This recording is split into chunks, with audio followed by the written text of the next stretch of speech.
मित्रों, कभी ना कभी आपने सोचा होगा कि अच्छे कर्म करने वाले लोगों के साथ हमेशा बुरा क्यों होता है। पूजा पाठ करने वाले लोगों के साथ हमेशा बुरा क्यों होता है, जबकि दूसरे लोग नास्तिक होकर भी अच्छे अमीर जन्म लेते हैं, अमीरी में जन्म लेते हैं, अमीरी लाइफ जीते हैं, लेकिन जो पूजा पाठ करता है वो गरीब सा ही रहता है और मतलब उसके साथ हमेशा बुरा ही होता है। दोस्तों, एक कहानी से आपको समझाता हूँ। दोस्तों, एक बहुत पापी व्यक्ति एक रास्ते में जा रहा था और उसे बहुत सारा सोना मिल गया।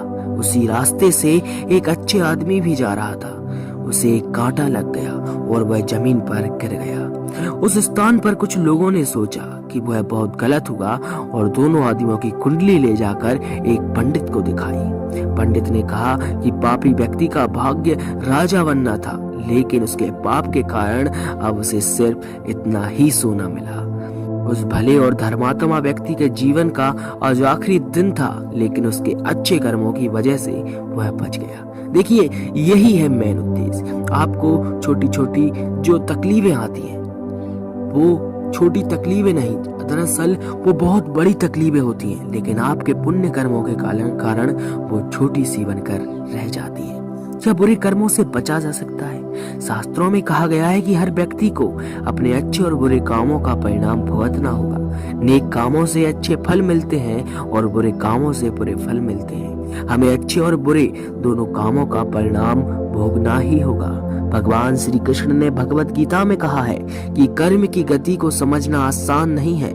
इसका अर्थ यह है कि समझना बहुत मुश्किल है कि इस जन्म में हमने क्या किया और उसका क्या फल मिलेगा। यह असंभव है कि आपने हजारों जन्मों पहले किया होगा जिस पाप के कारण आज आपको इतना बुरा हुआ है। इसके अलावा आप शायद अनजाने में कुछ गलत किए हो जिसके बारे में आपको पता नहीं है। क्या धोखा देकर किए गए पापों का परिणाम मिलता है? कर्म का सिद्धांत सटीक नहीं है, चाहे आप जानबूझकर करें या अनजाने में। अगर आप कुछ गलत करते हैं तो आपको उसका फल अवश्य मिलेगा। शास्त्र कहते हैं कि अगर आप अचानक आग को छुए तो आपका हाथ जलेगा ही। शास्त्रों में कई कहानियां हैं जो बताती हैं कि अनजाने में किए गए पाप का फल भी लोगों को मिला है। पांडवों के पिता महाराज पांडु की एक कहानी है कि उन्होंने एक हिरण को तीर मार दिया था।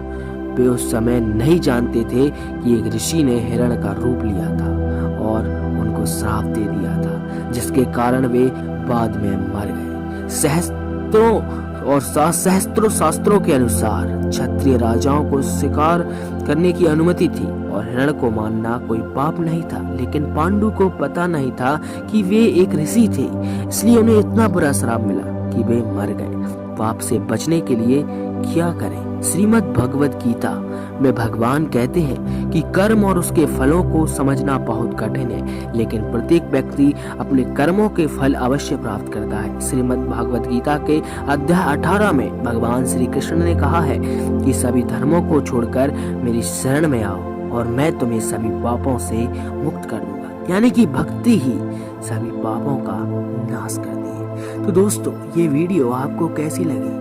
क्या ये आपके लिए थोड़ी भी पॉजिटिविटी भर पाई?